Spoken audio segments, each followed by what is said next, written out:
do indeed record this session, just like myself and my colleagues record all of the sessions that we do. You will get a link to this recording in a recap that I send out to you. It will also include a ton of the notes that I am going over and a bunch of the items in relation to some of the things I'm going to be offering up in some slides. So don't stress too much about taking notes.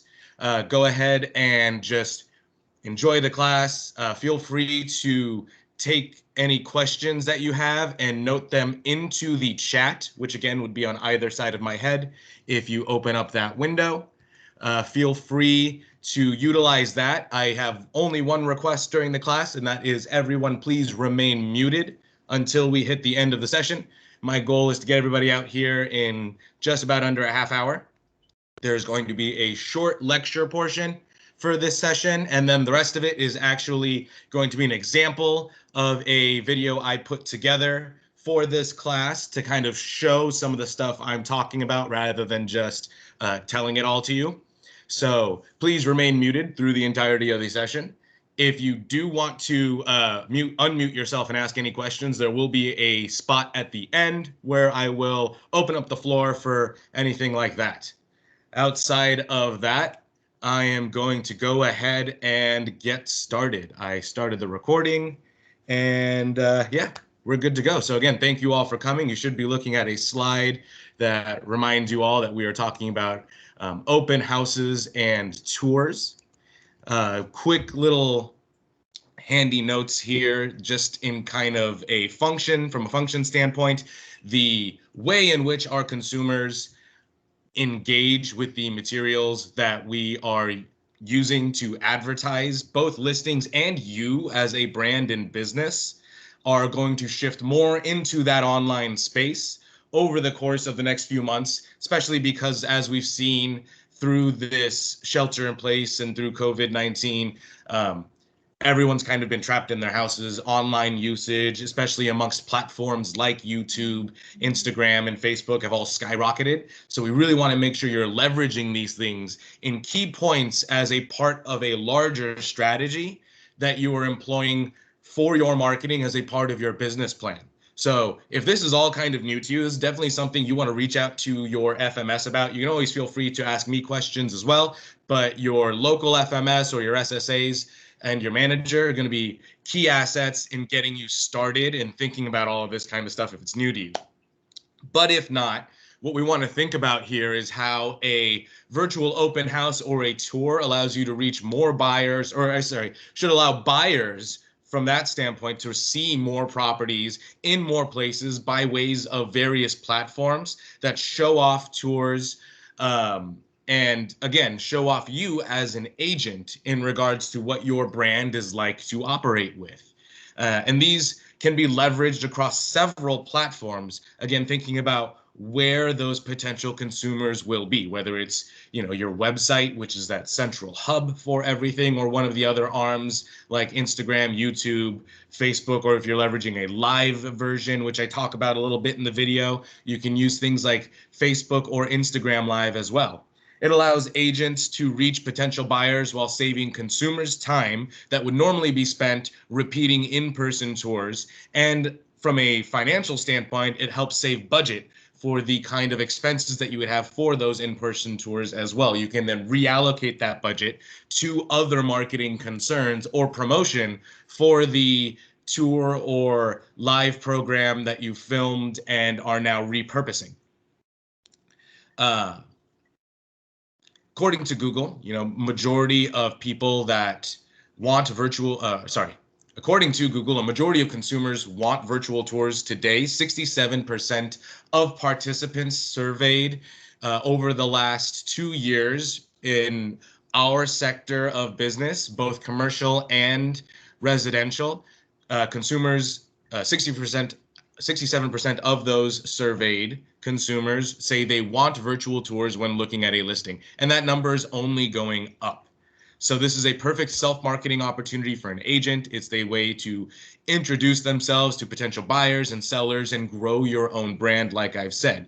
You want to think about how you are leveraging all of this, and if it starts to get overwhelming out of the get-go and all these things start rushing through your head, I think a great thing to constantly keep in mind. One of my agents in my region who's created a strong marketing sense for herself and a decent online footprint that is continuing to grow for herself. One of the things she says to a lot of agents that I like to share is that your consumer doesn't necessarily care about how you look or a lot about the production value that they're walking into. What they do want is transparency, authenticity, and they want the real you to show up and provide relevant information, not only about the home that they're clicking on, but the community in which you are operating in and where that home is in. A fun stat from NAR that we grabbed over the last year is that 50% of buyers find their house online, and of those, 90% still used an agent to make that purchase. So virtual open houses open up a huge opportunity for an agent to capture leads through likes and comments and kind of, again, build onto an existing strategy to leverage new consumers into a space and then drive consumers that are existing within your sphere closer to an actual business account with you, because they're able to see you in action and see you operate and get a better feel for the persona that we're advertising for your brand, and not just look at static slides or listen to a pitch that they may hear in slightly different variances from slightly different agents. I'm a big proponent of people hear with their eyes, and this is, again, something that you can leverage as a larger part of a marketing strategy to make sure you increase your overall presence in your market. So what do we want to start with, right? We want to start with creating a plan. And if you've been in any of my sessions before, you've heard me talk about workflow a lot, and this case is no different. Before you begin marketing, you want to know about the home and about the area it's in, and have a certain set of notes that you can craft to kind of put together a soft script for what you're going to communicate in that space. I'm a big fan of just drawing off a simple map and utilizing that map to take bullet points within a room to note out what you're going to share within that space. Now, thinking about both live and pre-planned tours, you kind of have the same function. The only difference is that the live tour has the added difficulty of you not being able to cut and re-edit or redo any given moment. You're going to have to go through the motion, and then once you are done, take that video that you'll have of the completed segment, whether it was a 90-minute or 2-hour live event that you cycled through a 45-minute tour with. You would condense that down, and you'd eventually have, again, a finished video or an open house tour video that you can then repurpose to market in another space. You want to be conscious about how you're going to navigate this space and what you're going to say in each room. And like the note implies, make sure you're including more than just facts about a house. They can read facts about the house. What they're going to want to know about is what you are like to work with and what you can share about the community that's relevant to the consumers that you're working with. And in regards to equipment, for the video that you will watch as an example in this class, there's only simple things that you're going to need for a basic production value. And I'll include some links to a handful of options in the recap that you can look at. So based on your business plan and where your budget operates, you can kind of make these decisions, again, based on your need. But your camera is, obviously, you can see there at the bottom. You're always going to want to use, I used an agent's iPhone in my example. If you're in my region, you get emails every Monday and Friday from me. Those have videos that I shoot on my Android phone. Everything's fairly simple on that aspect because your camera on your phone is a lot higher quality than most of the ones you're going to go out and buy, unless you're buying a professional film setup, which is a whole other machine that you don't need to get into. The only big note is you want to make sure your phone is on airplane mode prior to when you start filming. And outside of that, the other two things you want to pay attention to are lighting. Box or ring lights, again, I'll include links to all of these things in the recap, are meant to make sure that you, the individual on camera, doesn't appear too washed out against the background that you're looking at, or the home that you're in this case. In my example, that you will watch. It's not necessarily necessary because the home is very well lit and my skin tone works very well with the camera and the baked in color corrections that come into an iPhone. So there wasn't really any concern there. But for most agents, you're always going to want to test this stuff first and get in the house and see what that looks like. So always have some additional light source that can work with your camera to make sure that there's a constant stream of focus on you and less an appearance of the, you just kind of walking through the house with your phone. It doesn't necessarily need to look like you're walking through the house with your phone, if that makes sense. And then the last thing that will help that is a steady cam or a gimbal. Again, I'll include a handful of options that are in the recap. None of these things are super high cost. They're all $100 or less.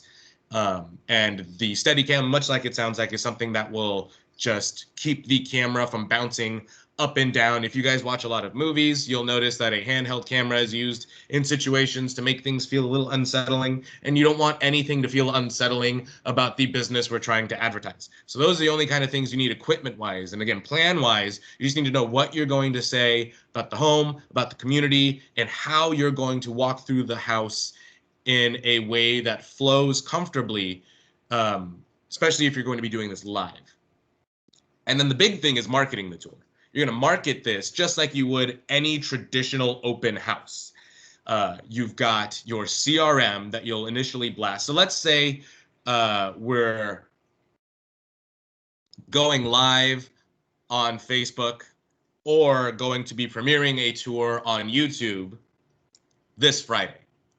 So I would start by, on Monday, creating a blast. I do Monday emails to my sphere, which is my agent. So I would include right out of the gate that, hey, there's going to be something big happening on Friday. I will be doing a insert appropriate one here, either a live tour, and here is the link to remind yourself, register, or etc., whatever the step may be, whether you're using Facebook, Zoom, Instagram.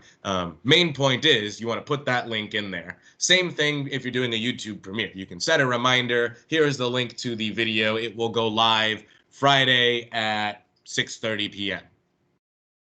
And then once you send that, you want to update that on every source that you would your traditional open houses, right? Get it on your website, get it on MLS, market it on your social media channels. So everywhere your consumer is throughout the week, there's a constant reminder that something is going to be happening.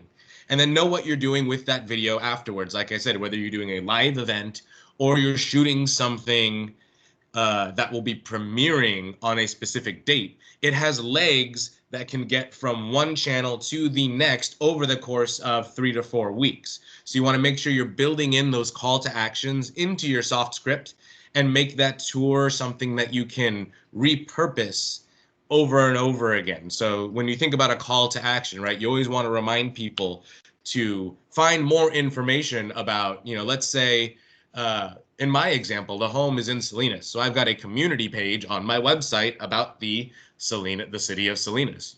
We can reference at certain points. Make sure you drive and head over to my website to find out more information about this item, like I mentioned, the library, to find out more information about that there. So you want to make sure, again, as part of your marketing strategy, there's information on your website about the community that the home is going to be in. So when you're making a video to market that home, to drive people back to your website, that loop is indeed complete.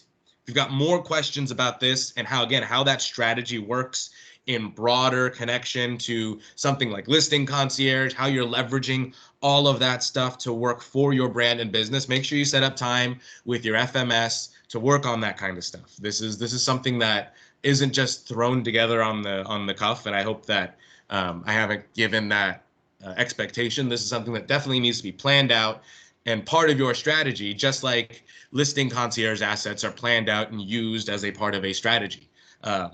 Now, instead of talking through the rest of it, that's really all of the notes for the lecture part. Now I'm going to go ahead, stop sharing my screen for a quick second, and we're going to dive into a video example that I've created to kind of help go over a little bit of what I'm saying to allow you guys to see it in action.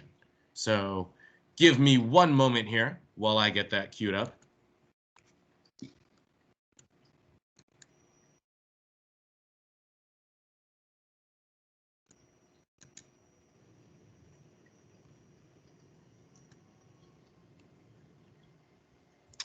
All right.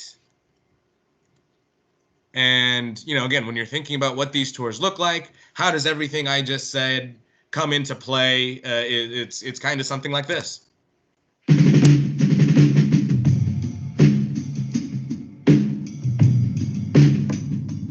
Hello, welcome everyone to 17590 Crossroad here in Salinas, California. For those of you who do not know me, my name is Anuj. I'm the field marketing specialist here in Santa Cruz in Monterey County. And today we're going to review some best practices, tips, tricks, and kind of fundamental technique when thinking about presenting both open houses and live tours. All right, so what's the agenda today? I'm going to kind of walk through both how the video and tour is structured and what you want to think about consciously while doing these kind of walkthroughs. The first thing you're going to notice, I am following all the guidelines that are necessary in my county to alleviate any kind of consumer needs or concerns in relation to how I conduct business. Don't have any questions raised that are unnecessary, and don't put yourself in a spot where those questions need to be raised. Make sure you do everything handy, meaning having a mask on. And you'll notice I'm taking time to make sure both my voice is coming through in a clean and precise manner, as well as putting a little extra emphasis to make sure my diction comes through clear, as to not mumble or confuse anybody while trying to talk through a mask. Again, like I said, we are at 17590 Crossroad here in Salinas, which is the salad bowl of the world. It's a little fun fact for you guys. Per acre, we grow more food here in Salinas than any other part of the planet. Always have little great tips that you can share, both about the home that you are touring and talking about, as well as the community that it resides in. It's important to stress that you're not just buying into a series of wooden planks and stone, but you're buying into a community and a space where I, your agent, can be a valued resource in helping you guide and navigate this community and the places that are in it.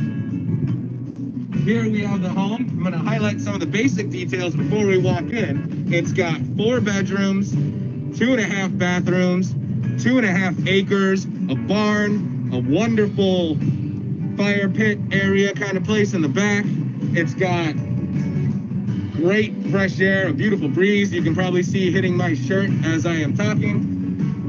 Highlight the things that you can be descriptive and imaginative with, right? Insert a bit of character here, insert a bit of yourself.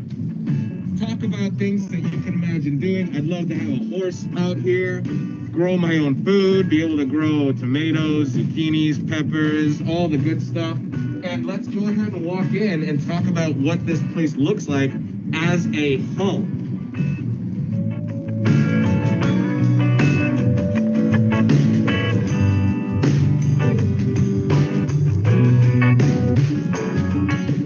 Good afternoon, everyone.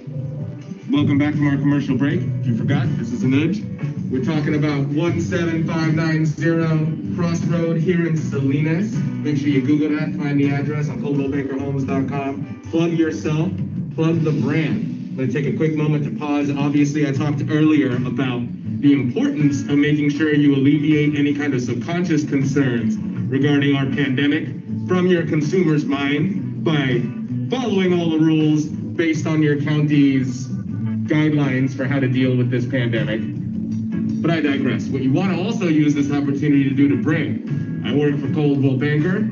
I'm wearing a Coldwell Banker mask. You guys can order these from CB's store, but I also would stress, take the opportunity to get something like this that includes both the brokerage logo and your own personal branding as well. If you got something from Design Concierge made, leverage these moments. That's what a brand is for. That's why you see the Nike swoosh on everything they make, because they want you to know where it comes from. The entire time I'm talking, you could be looking at my branding and logo and thinking about who you should be buying your home with, or more importantly, what we're building through this video is the perception of what it's like to work with me and who I am as a person and as an agent. So we get all kinds of marketing approaches that we build into this one walkthrough and video that can reach a worldwide audience and let them know what your brand is like to operate with, what it looks like visually, and so it sticks with them whenever they think both questions about real estate and questions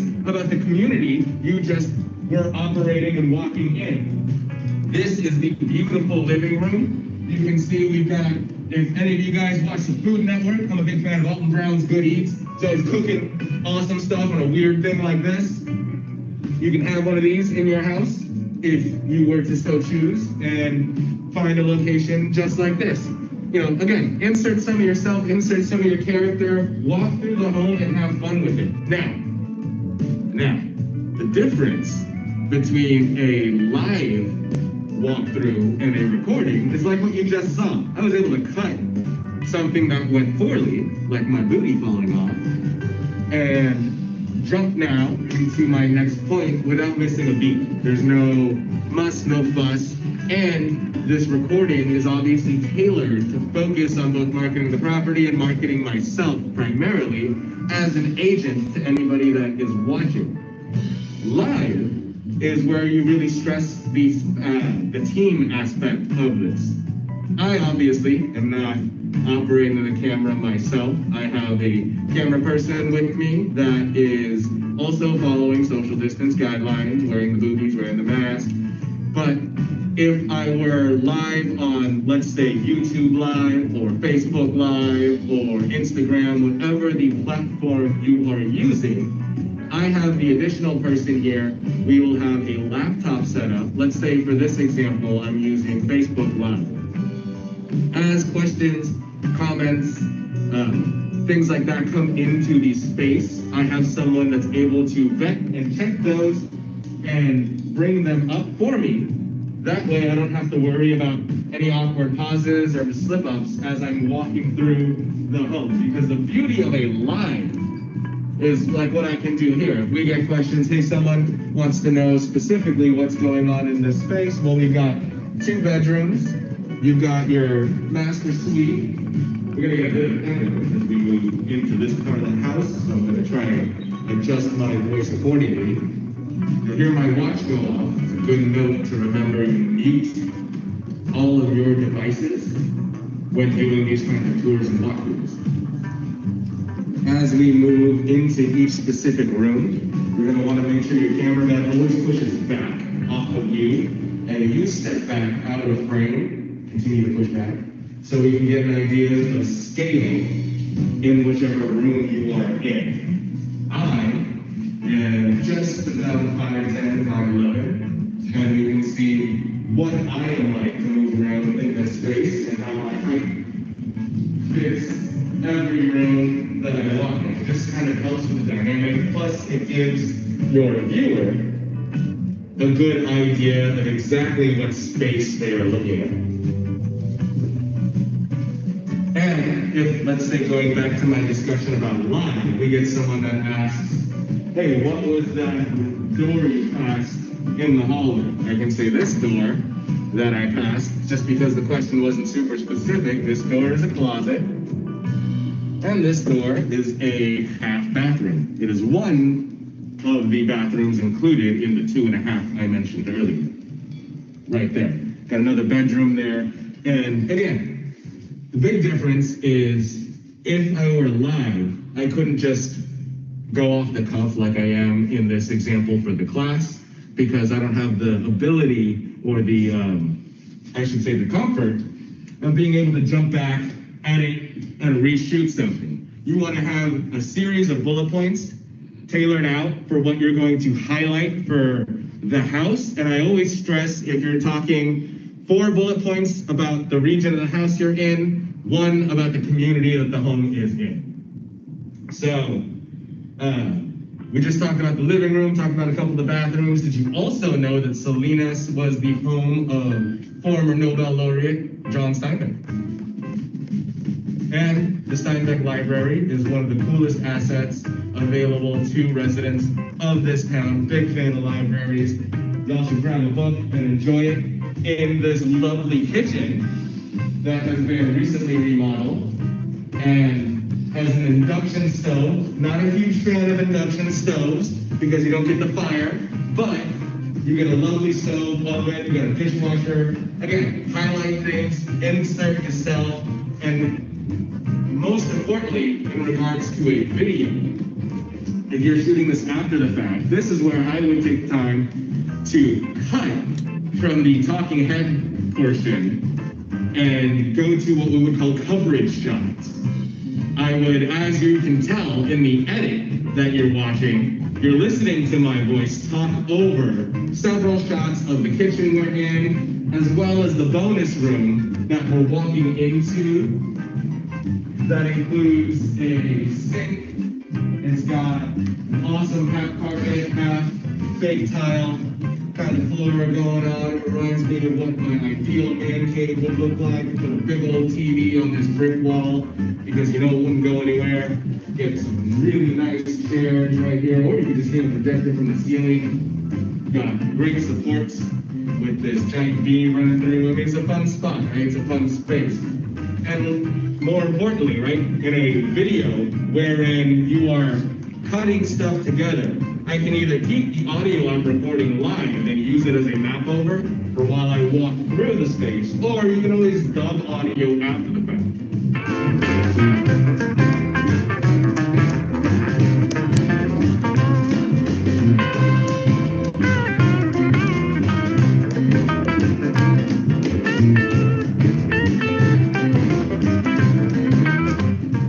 What you want to have planned out both in the ahead of time before you're doing your live video and just to make your life easier when shooting in the space that you're going to operate in is know how you're going to walk through each of the rooms, where the camera needs to be, where you need to be. And I think it's important to use this time. We talked at the beginning about how I talk and enunciate and make sure my diction comes through clear and effectively, even through the mask. I'm doing this because we tested everything and we discovered we didn't need me to wear a lapel mic or any kind of AirPods or earbuds or anything like that because it was indeed coming through clear enough direct from the source as we walk through each of the rooms. Now that will not be the case for every home you are in. So it's important to test run all of these things before you go through your property and you're walking room to room like you would treating that camera like it's the client that you're showing this home to.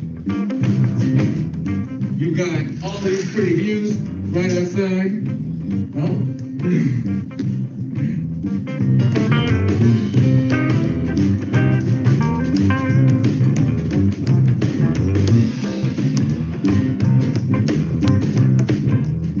The other thing you can't do live that you can do with a pre-planned video is make sure you can cut your cameraman out of the mirrors and allow the person watching the video to truly feel like you're talking specifically to them as a client and not to anyone as a whole. This is the last bathroom upstairs. It's got a lovely shower curtain of the world. Feels like home, doesn't it? And that's what we want to do, is we make these places feel like home, try and tell a story about the community that we live in, and the way we would utilize this space or can see your clients utilizing this space in the future. Whether you're a single rancher who wants to grow their own self-sustaining environment in this wonderful abode, or you want to raise a generational ranch and utilize the 2.5 acres to build a family and build another, utilize the barn for something or other. You can do whatever. It'll be your property. Have your dreams, have your fun. Be yourself in these walkthroughs. And again, live or not, once the talkthrough is done, once the property has been shown, you can take this video, condense it, and repurpose it across multiple platforms to make sure you're leveraging it as a part of your marketing strategy. And that's the big thing that we want to think about, right? What do each of these tours, open houses, walkthrough showings, how can they have multiple effects and be used to what the real purpose is, to advertise you as the agent who should be both used by someone who needs to sell in this space because you care about this space, you know it, you love it, and you live it. Or you want to represent someone who's trying to buy in this space and who wants that piece of the lifestyle that you're constantly talking about. And we want to wrap up with how we structured it to walk outside and enjoy this little stroll here into the patio. And that's really it, guys. I know it might sound a little repetitive at times, but the important parts of this are always be yourself and find your groove to make sure that both the property and the region get advertised so you can convey to your consumers the kind of knowledge and expertise you have in the area that we're putting all this effort in to sell.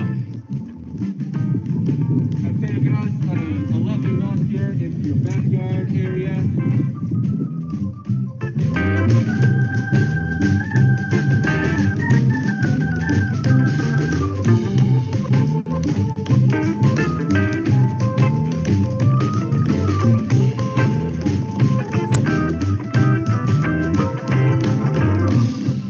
What I want to say is thank you all for kind of coming along with me, right? We're ending on a highlight shot that makes, again, the consumer want to reach out, want to find out more about this beautiful space that I've spent this time talking and guiding you through. Making sure I leverage the video, again, to use on multiple platforms. We're going to jump back now to a live portion of this class. I will have this posted in the recap for you guys to use and kind of think about in a functional sense for what you're putting together yourself. But remember, there's no formula that you need to copy. It's just be informative, make sure you're hitting all the right points, make sure you're coming through clear, and represent yourself and your brand in a way that can come through to the consumer so they know what you're like to work with and why you're the best agent to represent them in Salinas, where we are. All right. So I know that's a little funky trying to watch that through Microsoft Teams. So I do include the link in the recap so you guys can review that if you'd like. But much like I say there's no real formula that we're looking at. The whole goal, and you should see me again in just a second and not all of the heads. But the whole goal there is to find your own sense of what your brand is like and advertise it to your consumer. If you're having fun with it, it registers and resonates with your consumer. And you know, it's something that becomes a huge asset that you can utilize. There's a comment here. It would be easier to understand without the mask. That's mostly because of the Teams strategy. If you watch through the link, everything's pretty clear.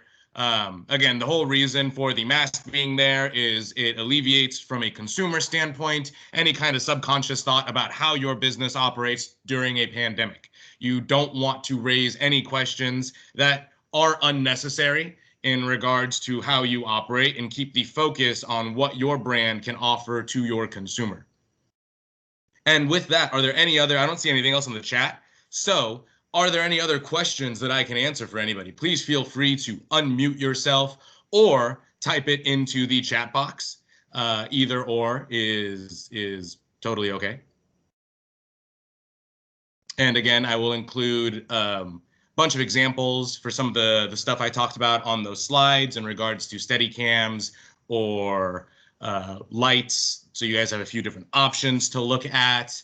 The video will also be included, but don't use it as a way to, you don't need to mirror what I'm doing at all. You want to make sure that you find your own way to have fun with it. What you just want to make sure you mirror is the workflow of the whole process.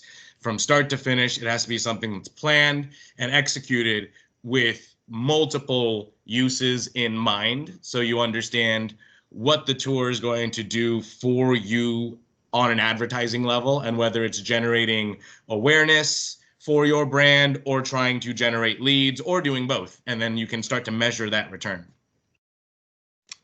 Joanne, yes, I did. Looks like you got that. But yeah, anything that I did use, I mention in the video. As far as editing goes, I edit my videos in Adobe Premiere Pro. It's not necessarily a recommendation for that software at all. It's fairly comprehensive. I do teach a 100 level class on it. You can find the recording on my YouTube channel that you'll get linked to when you get your recap. A bunch of my colleagues, though, do things like iMovie. There are a few other programs that are recommended out there. You just want to find, like I had said at the beginning of the class, production value isn't what people are coming here for. What they are coming here for is how relevant and how honest the information that's being conveyed is to the consumer about the home and the community that you're in. I don't see any other questions and nobody's unmuted, so I'm going to keep rambling. If you guys will look in the chat, there is a link to a survey. I will send that link as a part of the recap, but if you'd like to fill it out now, that goes straight to my management team. Any constructive criticism or any kudos that you would like to share are always welcome. Always trying to be a better marketing specialist for the agents. Gonna put, let's say, 60 more seconds on the clock. If anybody has any questions, feel free to ask. As always, you can reply to the recap if you'd like to email me something specific or reach out to your local FMS and try and tailor something a little bit more specific to you. I'm going to stop the recording.